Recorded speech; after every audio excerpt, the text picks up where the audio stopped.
বাচ্চাদের দৌড়ঝাঁপ। পল্টু মাঠে বাঁশি বাজাচ্ছে।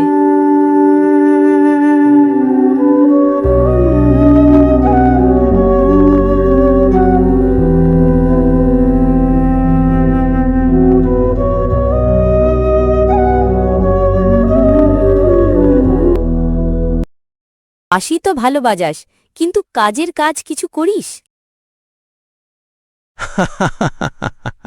তোর জন্যই বাঁশি বাজাই রে সখী, তুই শুনলেই আমার বাঁশি মিষ্টি হয়।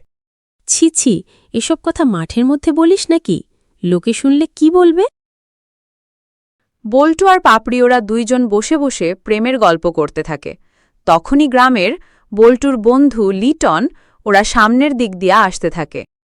কিরে বল্টু, সারাদিন বসে বসে বাঁশি বাজালে হবে?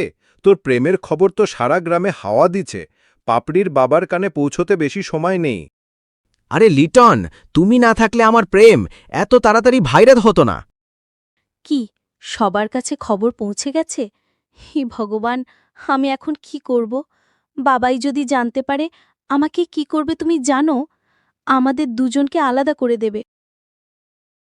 কয়েকদিন পর বল্টু আর পাপড়ি লুকিয়ে লুকিয়ে একটি পাহাড়ের ঝর্ণার পাশে গিয়ে দেখা করে। পাপড়ি বল্টুকে জিজ্ঞেস করে, আমরা আর কতদিন এভাবে লুকিয়ে লুকিয়ে দেখা করব? আমাদের সম্পর্কটা ঘরে মেনে নেবে না। চলো আমরা বিয়ে করে নিই। না পাপড়ি, এটা সম্ভব না। আজকেই তোমাদের বাড়িতে যাব আমি। আমাদের ভালোবাসার কথা তোমার বাবাকে জানাবো। আমার বিশ্বাস আমাদের ভালোবাসা তোমার বাবা মেনে নেবে। না না, কখনো মেনে নেবে না।